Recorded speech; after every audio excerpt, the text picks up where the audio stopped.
Hello and welcome to the Libra full moon collective reading. And the theme for this full moon is a win-win outcome is forecast. So astrologically, Mars is involved with this lunation, and so is Chiron. Mars is that planet of anger and action and drive, and Chiron is the asteroid of woundedness. The wounded healer is what it's called. So what we're being invited to move through for this lunation is we really do want to have win-win outcomes with the people in our lives that we, relate with on a day-to-day basis. And that might sometimes require compromise.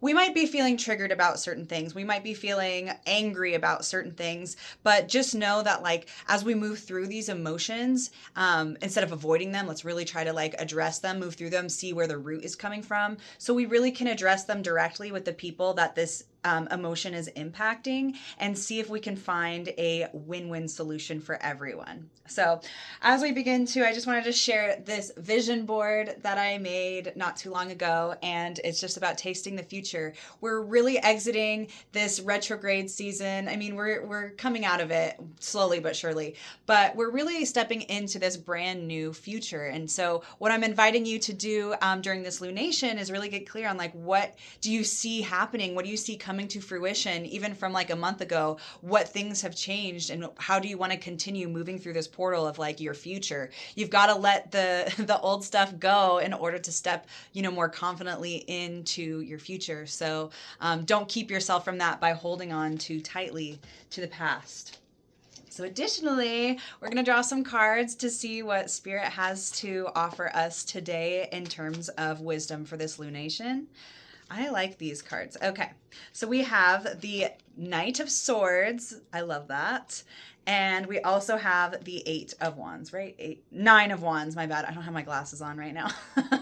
So anyway, let's talk about this Knight of Swords. There's this figure, and swords is about that communication, thought process. And so Libra is a sign of communication. So it's a relational sign. So we were really wanting to focus on that. So nights are about going for it. So as we're, resolving things within this Libra full moon and things are coming to light, just know that your words, they're like swords. They can be sharp and they can hurt people. So we want to be really mindful about our word choice. But also just know that sometimes we do need to sever things. Sometimes we need to name it. Don't feel shy. Libra sometimes is the sign of keeping the peace. And so they don't say anything. But remember, we're still in Aries season. So we're balancing that Aries directness, kicking up the dirt to keep the peace in the Aries way, while also respecting the Libra, keeping the peace in a diplomatic way. So we're finding that balance. So just know that's what we're being invited to do. How can we advocate for ourselves through our words, while also not stomping on other people's needs and desires as well? And then we have this Nine of Wands. These two cards are actually very personal to me right now. So I love that they came out for the collective as well. So the Nine of Wands is a resilience card. Wands is about that fire, that passion. So this is about really closing chapters and really just having that final push of literally what we were already kind of talking about before, what's needing to go. How can we reflect on where we've been in order to step more confidently into this future?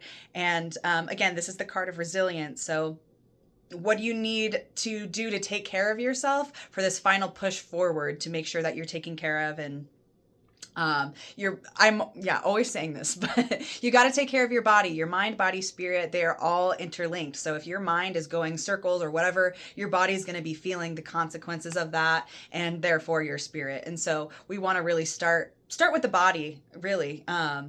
And get grounded, take care of yourself, eat good foods, get in nature if you're not going outside enough, and the rest will kind of naturally follow, especially if you're in those mind loops of anxious about what's going to happen or feeling really intense anger or fire in whatever ways like that. So I hope this was helpful for you. If you would like a personal reading, I do conduct readings at Confia Collective. You can book with me with the link in my bio.